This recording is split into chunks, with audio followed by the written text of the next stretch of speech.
ಎಲ್ರಿಗೂ ನಮಸ್ಕಾರ. ನಮ್ಮ ಅಡುಗೆ ಚಾನೆಲ್ಗೆ ಸ್ವಾಗತ. ಇವತ್ತಿನ ವಿಶೇಷ ಹುಳಿ ಅನ್ನಕ್ಕೋಸ್ಕರ, ಹುಳಿ ಚಿತ್ರಾನ್ನಕ್ಕೋಸ್ಕರ ಗೊಜ್ಜಿನ ರೆಸಿಪಿ. ಇದನ್ನು ಸುಮಾರು ಒಂದು 3 ರಿಂದ 4 ದಿನ ಸ್ಟೋರ್ ಮಾಡ್ಬೋದು. ಫ್ರಿಡ್ಜ್ನ ಉಪಯೋಗ ಮಾಡಿದೆ.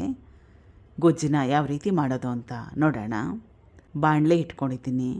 4 ರಿಂದ 5 ಟೇಬಲ್ ಸ್ಪೂನಷ್ಟು ಎಣ್ಣೆ. ಹೇಳ್ತಾ ಇರೋ ಕ್ವಾಂಟಿಟಿಯಲ್ಲಿ ಮಾಡಿಕೊಂಡ್ರೆ ಸುಮಾರು ಒಂದು ಅರ್ಧ kgಯಲ್ಲಿ ಮಾಡ್ಕೊಂಡಿರೋ ಅನ್ನಕ್ಕೆ ಸಾಕಾಗತ್ತೆ. ಎಣ್ಣೆ ಬಿಸಿ ಆದಮೇಲೆ ಸಾಸಿವೆ ಸಣ್ಣ ಚಮಚದಲ್ಲಿ 1 ಚಮಚದಷ್ಟು, ಸಾಸಿವೆ ಚಿಟಪಟ ಅಂದ ನಂತರ ಉದ್ದಿನಬೇಳೆ, ಕಡಲೆಬೇಳೆ ಎರಡೂ ದೊಡ್ಡ ಚಮಚದಲ್ಲಿ ತಲಾ 1 ಚಮಚದಷ್ಟು, ಕಡಲೆ ಬೀಜ 2 ಟೇಬಲ್ ಸ್ಪೂನಷ್ಟು. ಈಗ ಈ 3 ಪದಾರ್ಥಗಳು ಚೆನ್ನಾಗಿ ಕ್ರಿಸ್ಪಿ ಆಗಬೇಕು, ಗರ್ಗರಿ ಅಂತ ಆಗಬೇಕು. ಅಲ್ಲಿವರೆಗೂ ಹುರ್ಕೋಬೇಕು, ಬೇಯಿಸ್ಕೋಬೇಕು. ಹೈ ಫ್ಲೇಮ್ ಬೇಡ. ಹೈ ಫ್ಲೇಮ್ನಲ್ಲಿ ಇಟ್ಕೊಂಡ್ರೆ ಏನಾಗೋಗುತ್ತೆ ಅಂದರೆ ಕಡಲೆ ಬೀಜ ಕಪ್ಪಾಗುತ್ತೆ, ಆದರೆ ಟೇಸ್ಟಿಯಾಗಿ ಬರಲ್ಲ, ಸೀದೋಗಿರೋ ವಾಸನೆ ಬರುತ್ತೆ. ಲೋ ಫ್ಲೇಮ್ನಲ್ಲಿ ಇಟ್ಕೊಂಡೆ ತಾಳ್ಮೆಯಿಂದ ಬೇಯಿಸ್ಕೊಂಡ್ರೆ ಒಳ್ಳೆಯದು. ಈಗ ಕಡಲೆ ಬೀಜ, ಉದ್ದಿನಬೇಳೆ, ಕಡಲೆಬೇಳೆ ಎಲ್ಲ ಕೆಂಪಾಗಿದೆ. ಉದ್ದುದ್ದವಾಗಿ ಕಟ್ ಮಾಡಿ ಇಟ್ಕೊಂಡಿರೋ 4 ದೊಡ್ಡ ಈರುಳ್ಳಿ, ಹಸಿರು ಮೆಣಸಿನ್ಕಾಯಿ 4 ರಿಂದ 5 ಕರಿಬೇವಿನ ಎಲೆಗಳು ಸುಮಾರು 20 ಕಲಿಸ್ಕೊಂಡು ಈರುಳ್ಳಿಲಿರೋ ಹಸಿ ವಾಸನೆ ಹೋಗಬೇಕು.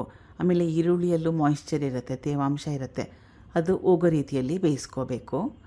ಈರುಳ್ಳಿಲಿರೋ ತೇವಾಂಶನ ಚೆನ್ನಾಗಿ ತೆಗೆದ್ರೆ ಜಾಸ್ತಿ ದಿನ ಸ್ಟೋರ್ ಮಾಡ್ಬೋದು. ಗ್ಯಾಸ್ ಸ್ಟವ್ನ ಲೋ ಫ್ಲೇಮ್ನಲ್ಲೇ ಇಟ್ಕೋಬೇಕು. ಸುಮಾರು ಒಂದು 4 ರಿಂದ 5 ನಿಮಿಷ ಬೇಕಾಗುತ್ತೆ. ಈಗ ಈರುಳ್ಳಿಲಿರೋ ಹಸಿ ವಾಸನೆ ಹೋಗಿದೆ, ತೇವಾಂಶ ಕೂಡ ಹೋಗಿದೆ. ಇದು ಹುಣಸೆ ರಸ, ಮೊದಲೇ ನೆನೆಸಿಟ್ಕೊಂಡಿರೋ ಹುಣಸೆ ಹಣ್ಣು. ಸಣ್ಣ ಮೂಸಂಬಿ ಗಾತ್ರದಷ್ಟು ಹುಣಸೆ ಹಣ್ಣು ಉಪಯೋಗ ಮಾಡಿದ್ದೆ. ಹುಣಸೆ ಹಣ್ಣು ಬೇಗ ನೆನೆಬೇಕನ್ನಂಗಿದ್ರೆ ಬಿಸಿನೀರಲ್ಲಿ ನೆನೆ ಹಾಕಿ, ತಣ್ಣೀರಲ್ಲಿ ನೆನೆಸ್ಕೋಬೇಕನ್ನಂಗಿದ್ರೆ ಅರ್ಧ ಗಂಟೆ ನೆನೆ ಹಾಕಿದ್ರೆ ಸಾಕಾಗುತ್ತೆ. ಹುಣಸೆ ಹಣ್ಣ ಚೆನ್ನಾಗಿ ಕಿವುಚಿ ಬೀಜ ನಾರನ್ನೆಲ್ಲ ತೆಗೆದುಬಿಡಬೇಕು. 1 ಟೇಬಲ್ ಸ್ಪೂನಷ್ಟು ಬೆಲ್ಲ. ನಾನು ಗೊಜ್ಜಿಗೆ ಉಪ್ಪನ್ನ ಹಾಕ್ಕೊಳ್ತಾ ಇಲ್ಲ, ಅನ್ನಕ್ಕೆ ಕಲಿಸ್ಕೊಳ್ಳೋವಾಗ ಡೈರೆಕ್ಟಾಗಿ ಉಪಯೋಗ ಮಾಡ್ತಾಯಿದ್ದೀನಿ. ಈಗ ಗೊಜ್ಜಿನ ಕ್ವಾಂಟಿಟಿ ಕಡಿಮೆ ಆಗಬೇಕು, ಗಟ್ಟಿ ಬರಬೇಕು, ಗೊಜ್ಜಲ್ಲಿ ಎಣ್ಣೆ ಬಿಡಬೇಕು, ಅಲ್ಲಿವರೆಗೂ ಬೇಯಿಸ್ಕೋಬೇಕು. ಗ್ಯಾಸ್ ಸ್ಟವ್ನ ಲೋ ಫ್ಲೇಮ್ನಲ್ಲೇ ಇಟ್ಕೊಳ್ಳಿ.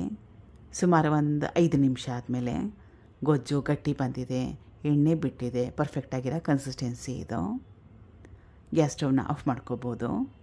ಗೊಜ್ಜಿನ ಸ್ಟೋರ್ ಮಾಡೋಂಗಿದ್ರೆ ಏರ್ಟೈಟ್ ಕಂಟೈನರಲ್ಲೋ ಅಥವಾ ಸ್ಟೀಲ್ ಬಾಕ್ಸಲ್ಲೋ ಹಾಕಿ ತಣ್ಣಗಾದ್ಮೇಲೆ ಸ್ಟೋರ್ ಮಾಡಿ. ಅನ್ನ ಕೂಡ ಕಲಸಿ ತೋರಿಸ್ತಾ ಇದ್ದೀನಿ. ರುಚಿಗೆ ತಕ್ಕಷ್ಟು ಉಪ್ಪು, ಸ್ವಲ್ಪ ಗೊಜ್ಜು, ಇದಕ್ಕೆ ಈ ಅನ್ನಕ್ಕೆ ಎಷ್ಟು ಅವಶ್ಯಕತೆ ಇದೆ ಅಷ್ಟು. ನಿಮಗೆ ಇದನ್ನು ಮತ್ತಷ್ಟು ರುಚಿಕರವಾಗಿ ಮಾಡ್ಕೋಬೇಕನ್ನಂಗಿದ್ರೆ ತೆಂಗಿನ ತುರಿ ಸಣ್ಣದಾಗಿ ಕಟ್ ಮಾಡಿ ಇಟ್ಕೊಂಡ್ರೆ ಕೊತ್ತಂಬರಿ ಸೊಪ್ಪನ್ನು ಕೂಡ ಸೇರಿಸ್ಕೋಬೋದು. ಹುಳಿ ಅನ್ನ, ಹುಳಿ ಚಿತ್ರಾನ್ನ ರೆಡಿಯಾಗಿದೆ. ಟ್ರೈ ಮಾಡಿ ನೋಡಿ. Thank you for watching. ಧನ್ಯವಾದಗಳು.